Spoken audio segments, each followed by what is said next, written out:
Kita mulai dari Roma 13 ayat 1 dikatakan bahwa tiap-tiap orang harus takluk kepada pemerintah yang di atasnya, sebab tidak ada pemerintah yang tidak berasal dari Allah dan pemerintah-pemerintah yang ada ditetapkan oleh Allah. Nah, pertanyaannya ini berhubungan dengan kebijakan pemerintah, dalam hal ini Pak Gubernur Nusa Tenggara Timur yang sedang viral. Ya. Soal anak-anak sekolah masuk jam 5, biasanya jam 7 atau setengah 8, sekarang menjadi jam 5. Nah, apakah kita tetap mengikuti dan taat kepada perintah seperti yang dikatakan Pak Gubernur dan juga berkaitan dengan Roma 13 ayat 1 ini?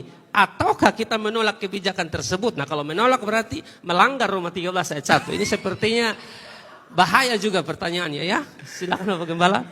Ya, jadi kita bersyukur ya Tuhan tempatkan Pak Gubernur kita nih di NTT. Dan selama masa kepemimpinan beliau ini banyak hal kita lihat, kita pelajari. Dan beliau orangnya memang semangat begitu, semangat luar biasa, punya kerinduan pasti. Saya kalau lihat sejauh mata memandang sebagai manusia terbatas, walaupun saya rohaniwan, kalau Samuel saja lihat bisa dengan keterbatasan apalagi cuma saya. Saya lihat beliau punya semangat, punya kerinduan. Dan setiap kali beliau memunculkan satu aturan, itu pasti heboh. Ya, pasti heboh. Ya, yang bahasa Inggris hari Rabu. Ya, itu heboh tuh. Banyak bapak-bapak tidak mau ke kantor karena entah mau apa, kan begitu. Tapi saya yakin beliau sedang merangsang orang NTT, ayo bangkit, go internasional, kan gitu. Karena kita nih, pariwisata kita kan bagus, nanti kan bule-bule datang. Tidak mungkin kita hanya juga kapan laku di tempat. Jadi Pak Gub luar biasa ya. Selalu pro kontra. Dan salah satu yang paling pro kontra adalah masuk sekolah jam 5 pagi. Semua orang NTT dan saya jujur saya kaget. Seumur-umur ya saya menumpang di planet ini ya. Dari semua menteri pendidikan yang pernah dilantik oleh setiap presiden pada masa mereka sendiri, belum ada menteri pendidikan kasih aturan seperti gubernur NTT. Belum. Begitu ya. Makanya saya bilang saya lihat beliau ini punya talenta bikin kaget orang. Serius, beliau sudah siapa tidak kaget. Dan saya sempat nonton waktu beliau bilang ini pasti akan pro kontra, ini tidak mudah. Beliau sudah prediksi itu. Dan beliau itu kan orang Kupang asli. Jadi beliau sudah tahu ini pasti heboh.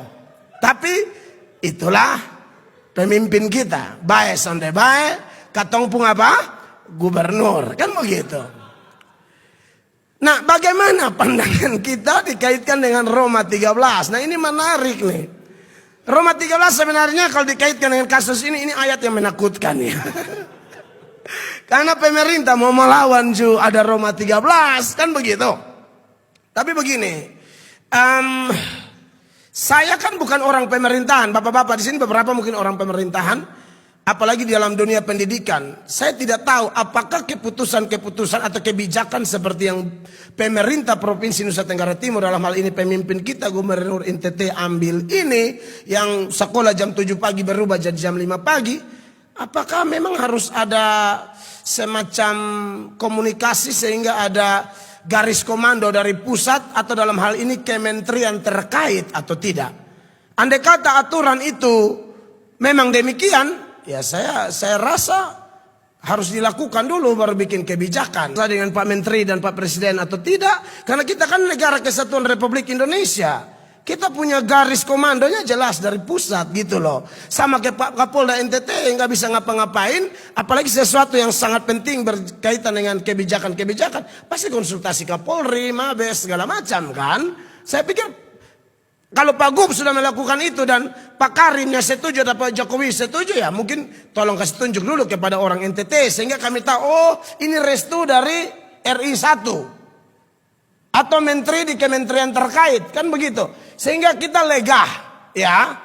Saya tidak tahu apakah prosedur itu dilakukan atau tidak ya. Bapak-bapak di sini beberapa ASN dan bapak-bapak lebih paham ya. Ini dari saya sebagai rohaniwan yang hanya tahu sedikit dan mungkin bisa salah dalam hal itu. Yang berikut kebijakan-kebijakan tertentu menurut saya perlu riset ya. Diadakan dulu penelitian ya. Dia lakukan dulu penelitian. Dalam penelitian ini kan beri ruang untuk orang kritisi dulu. Anda bisa bayangkan, jam 5 pagi di Kupang. Itu angkot pun belum ada loh. Itu konjak juga belum hela handuk. Dia belum menuju kamar mandi gitu loh. Lalu saya terpukul ketika saya lihat komentar ibu-ibu di TikTok hanya dalam bentuk suara. Mereka bilang, ini kalau ketemu anak kena perkosa atau apa di jalan, siapa mau tanggung? Kecuali pemerintah siapkan mobil. Antar dari kelurahan-kelurahan tuh rumah-rumah. Data semua pelajar tuh tinggal di mana. Nah, jadi ada rasa nyaman gitu loh. Orang tua juga aman. Oh, kita baru penjagaan polisi jelas atau Pol PP. Sehingga anak kita sampai sekolah aman. Saudara tahu beberapa sekolah tuh kan jalurnya masih listrik belum ada apa segala macam. Masalahnya mereka kasih besar anak. Mungkin pemerintah tidak tambah 1 mok atau 1 kilo pun kepada mereka. Lalu tiba-tiba saya punya anak harus pergi dan jam 5 pagi ini kan tak terhindarkan orang protes. Jadi menurut saya riset dulu. Beri kepada masyarakat. Ini gimana Bapak Gubernur mau begini. Orang tua dari setiap siswa-siswi mau atau tidak. Lalu kalau tidak mau kenapa? Saya lihat di SMA mana tuh ibu-ibu dosu pakai badak pagi live sendiri. Kita siap mengajar, anak bersatu.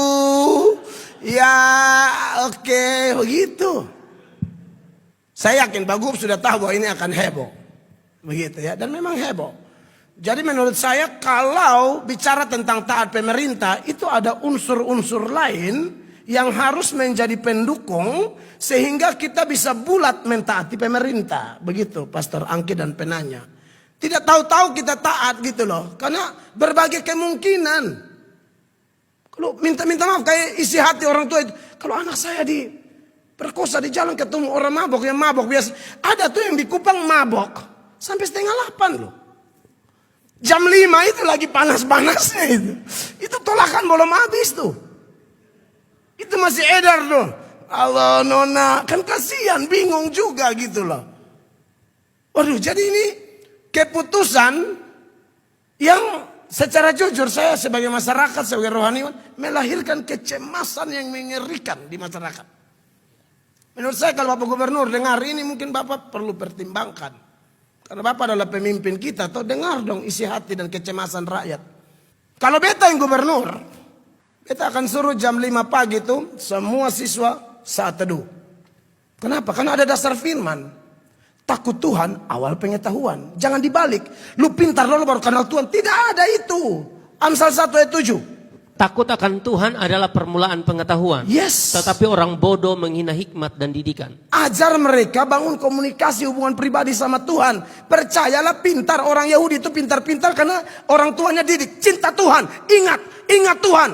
Ajar berulang-ulang tentang Tuhan. Kalau semua mau pintar, ini juga gubernur nanti cuma 1 orang. Lu mau calon apa juga cuma jadi 1. Ya kan? Jadi maksud saya, apa yang merupakan kebijakan Pak Gubernur ini, kalau sudah memenuhi syarat sebagai satu kebajikan yang tidak tabrak aturan kiri kanan, pusat kiri kanan, hati nurani masyarakat, segala macam, nah itu baru kita berlakukan Roma 13 ayat 1 kakak. Kalau tidak kita tidak bisa paksakan Roma 13 ayat 1, asal-asal copot, asal dia pejabat omong langsung terapkan. Saya pikir itu ada banyak pertimbangan secara sudut pandang Kristen. Begitu, Tuhan berkati. Kasih tepuk tangan dulu buat Tuhan Yesus ya. Biar santai sedikit ya.